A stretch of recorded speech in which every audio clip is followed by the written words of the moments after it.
أي متأن يسلي من الوقت سنة دليت كله خيل أيفلتني حدا خبتي جزيف ناي لمعات مدبات تجمرت حاسيب له إيربورت مسفح إيربورتي سوق ساب 300 مليون دولار كباب زوسد كلنا خم درعنايو إيربورت ناس مرا بتي قدم تسرحلو أجبابي دلو ناي مسفح نايم المع رايد يكون زمناوي زخونه نجار ناي متتاو بزح نجار يدلي في إيربورت زي إيربورت زي أبس مرا زول إيربورت تناي ما سوا إيربورت 100 جزيرة بالسكابتنا اسمرا زي إيربورت زي زمناو عتق خعتق الله مسارحتات مسالت بتوشتي كله تي نجاش زخون مقبل دي ما كنت أقوله إن جنرالي زمناو عتق خعتق الله مالت تكنولوجي مالتيو زمننا دتقلو تكنولوجي بصفوفا جواب زمناوي هنصا وزته كله زي نمسفحفحت نايتي ايربورت عاوز سرح له كجمري 2026 نشوعات 150 مليون كبابي زود دما ودب ناي مسفحفح سبيشالي ودب مساوا ناي مسفحفح مدب الله كابت سمعنا مالتي شوم دغنا ريبورت غيرم ولو 53 كي فولورز نورو بيج زحزي مساهم تراخيبلا زلخو زي انا فيسبوك اكاونت لا خفتت بيج يا مانو اكاونت يا صوتي امليسم هزي عطي مالو لشوعت ساعات لشومنت شوعت ساعات خفيتهم مانيرم مليسم خا تراواريوم ريبورت غيرم مالو سول تودبو يمزياتهم زي اخفلطكم يدلي بخادي بيج خمصيه كفتي هستاي تصقم خوين زلو كادي بيج لفعتي تصفى زبل بيج انت خفيته اتوم فيكات 10 كي 5 كي 9 كي بصيحم سلازلو ايركومن سلازيركوم زي اكسسيبل يخونن مالتي خاو ترواريوم تم حزي عصيم زلو انت 53 كي فولور زلو عصيم زلو سبات تماليشم خاصو ስለዝኾኑ ኣብ ደገ ትነብሩ ቅዱሳት ተጋሩ ኣብ ዩጋንዳ ኸውን ኸዲዩ ኣብ ሱዳን ወይ ከዓ ኣብ ኣውሮፓ ኣሜሪካ ካናዳ ገለ ዓዲ ዓረብ ኸውን ኸዲዩ ብናይ ባዕልኩም ስልኪ ከፊትኩም ተትሉ ኩለይ ምስ ፓስወርዱ ብጣዕሚ ጽቡቕ ነይሩ እቲ ፌስቡክ ኣካውንት ከፍትሞ እቲ ፔጅ ባዕለይ ከፍቶ ማለት እዩ خاو او خلو بلو باج تتغيرو فيسبوك وعلو تو فيك لخونه لفعتي تسفاو عكاتا انا ريبورت تغيرو شيعتي مالتي بيكوز توناتي تخكلني حقاو سلالخون مالتي زون دي اوبشن زلو نسي خم قداماي درجه قميطي زلو سو قدسات لخونكم تغارو اب دغه زلخم كفيتكم اكاونت لو خليمو بناي دغه سلك مالتي ولا بناي وعلكم خون خليو سو انا وزي بيج خفت مالتي بلو باج مغوار ወይ ከዓ ቬሪፋይድ مغوار ውን ተታዊርኩም ማለት ሓደ መማረፂ ተخላይ መማረፂ ፔጅ ከፊቴ አነ ማንም ሰው ይፈልጦን ልፋዓቴ ተስፋ ሰብሳ አነ ሰብ ገለ ይኮነን خالي ሽም ዘለዎ እዩ አው ይጽሕፍ የዘለኹ ብላይቭ ወጽ ይደለኹን ምክንያቱ ብላይቭ ተወጽ ናቴ ምዃን ስለልፍለጥ ተራዋሪዮም እንደገና ሪፖርት ገብሮ ካዕጽዎ ወይ ምልተወደው እዮም ዚያቶም ጣዕም ልተወደው እዮም ምናልባት ውን ናይ ኢትዮጵያ መንግስቱን ኸውን خل ናይ ኢትዮጵያ አክቲቪስታቱን ኾኑ ኾሉ ብቻል ተወደው እዮም አኽፊተያስ እንደገና 7 ሰዓት ምጸንሐት እዮም እንደገና አጽየማ ሶ خፊተ ለሁ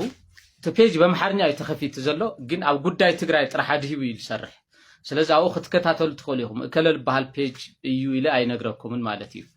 ስለዚህ እቶም ሕዚ ልፋዓተ ተስፋው ዓካጻዱሉ ኩሎም 100% ፌክ እዮም ማለት እዩ 90 ማነው 53 ኬ ተዓጺ ስለዘለ ህዚ ሰስፐንድድ ሆይን ስለዘሎ እቶም ሕዚ ዘሎ ብሙሉ 100% ልፋዓተ ተስፋ ዝባሃል ሰብሳአነ ዝባሃል ብሙሉ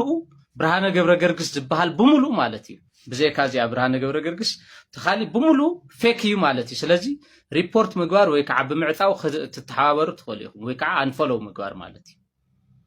تعمي سمارت لخونو سوات ويكع ناي خلتشحن حموشتن جميرو انا بتصحفهم صحفات زفلطو نسوات مالتي اتي خفيتيو دارغا سومون غير زلو بيج خفلطو خوليهم شدشت كيبتي حلو هزي تو بيج نسو ناي قدم فيسبوك زنبره خوينس ማነው ፔጅ ዝነበረ ኮይኑ ምንም ላይ ተቀመሉ ፔጅ ዝነበረ ኮይኑስ ልቀየርኩ ወይ ዝቀየርኩ ወይና ሽሞይ ነግረኩምን ሓደ መዓልቲ በቶም ጽሑፋት ገለ ክትፈልጥዎ ትኽእሉ ኢኹም ስለዚ ብዙ ኩነታት ይቅጽል ዝኽእል ምክንያቱ ኣብ ሶሻል ሚዲያ ምን መቃለሰ ይረኸብኩን ናይ ተጋሩ አክቲቪስታት ሓሳዳት እዮም ብጣዕሚ እዮም ሓሳዳት ቶም መሓሩ ኦሮሞ ገለዶ ብጣዕሚ እዮም ዘቕንዑ ዓፋር ከይተረፉ ናይ ሓደ ንህዝቦም ተሓሊቁ ዝቃለስ አክቲቪስት ፔጅ ሪፖርት ተገይራ ወይ ተዓጽያ ተራዋሪዮም ዘኽፈቱ ናይ ተጋሩ አክቲቪስታት ከዓ ተራዋሪዮም እዮም ልዕጹ ከመይ ዝመሰለ ጋኒን ከምዛኣተዋ ትግራይ ላው ተጋሩ ከመይ ዓይነት ሰይጣን ከምዛኣተዎም ክትሓስቦ ከለካ የደንጾካ እዩ ብጣዕሚ ከተሓዝን እና ሶ በመሓርኛ ከፊተለኹ አው ክትከታተሉ ትኽእሉ እና አባዱላ ገመዳ እኔ አላቀም ነበር እንዲህ አይነት እድሜና ጤና ሰጥቷቸው መነጽር አድርጎ የኤርትራ አካል አልነበረ አሰብ የወሎ አካል የኤርትራ አሰብ እና በቃ አሁን ይሄ ያዝ ይሄ ነው በቃ እንመነ የኢትዮጵያ ወጣቶቹን ይመኑ ከዛስ ምን ልታረቅ አሰብ የኤርትራ አካል ካልነበረ አሰብ የወሎ አካል ከነበረ ምን ታረጋለህ ታዲያ በዚህ ሰዓት ሜጀር ጀነራል ነው በደርግ ጊዜ ወታደር በኢህአዴግ ጊዜ ወታደር በኢህአዴግ ጊዜ ፖለቲከኛ አፈ ጉባኤ የኦሮሚያ ክልል ርዕሰ መስተዳድር መከላከያ ሚኒስትር ያልነካው ነገር የለም ምን ታደርጋለህ ነው የሚደረግ አድርግ ግን ለኢትዮጵያ ህዝብ የሚመጥን የቀድሞ የኢትዮጵያ ፕሬዝዳንት በወቅቱ ፕሬዝዳንት ሆኖ የተናገረው አለ ወንድማማቾች ነን ይሄ ሺህ ጊዜ የተነገረ ነገር ነው ከኛ በላይ የሚያውቀው ነገር ስለ ወንድማማችነታችን ከኛ በላይ የሚያውቃል ሌላ ጉዳይ በሰላም ይፈታ ምክክር ይደረግ ወዘተ ወዘተ ደርግ ራሱ እቺን አራተ ነገር ስንት ሺህ ጊዜ እንደተናገራት ሁላችንም እናውቃለን ዞሮ ዞሮ የምትጠመጠምበት አንድ ጥያቄ ነች የመጨረሻው ውሳኔ ማን ነው እዚህ ላይ ነው የሚንጠለጠለው ነገር የመጨረሻው ውሳኔ የኤርትራ ህዝብ ነው ወይስ አይደለም እዛ ላይ ነው ጥያቄው የመጨረሻው ውሳኔ የኤርትራ ህዝብ ነው ብለን ከተቀበልን በመብት ላይ የተመሰረተ ሰላም እናገኛለን በዲሞክራሲ ላይ የተመሰረተ ሰላም እናገኛለን በጭቆና ላይ የተመሰረተ ሰላም ከተፈጠረም ለጥቂት ጊዜ ብቻ የሚቆይ ነው በመብት ላይ የተመሰረተ ሰላም ዘላቂ ሰላም ማግኘት ከፈለግን የመጨረሻው ውሳኔ የኤርትራ ህዝብ ነው ኤርትራ መሬቷን እንጂ ህዝቧን አንፈልግም የሚለው አሰራር የት እንዳደረሰ እናውቃለን የት ነው ደረሰው ከመሬት ውጪ ህዝብ ከህዝብ ውጪ መሬት የለም ፋይዳ የለውም የመጨረሻው ውሳኔ የህዝቡ ነው ብለን እስከምን ድረስ ግን ሰላም አቅጣጫን ተመልክተናል ማለት ነው እኛ ይግድ ሁሉም ሰው የሰላም አቅጣጫ መከተል አለበት ብለን አንል እኛ ጦርነትን በቴሌቪዥን አይደለም እናቀው እኛ ጦርነትን በወሬ አይደለም እናቀው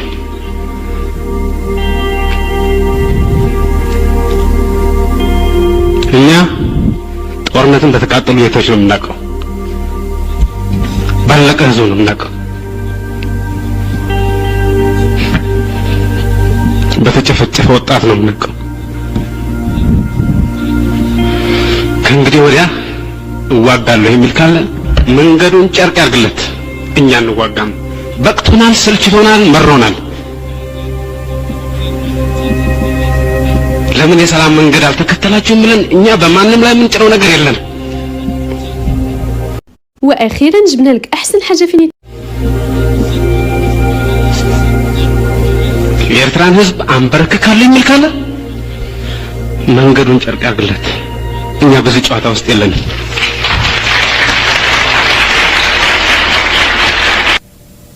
ይሄ የመጨረሻ በጣም ወርቃማ የሚባል ጊዜ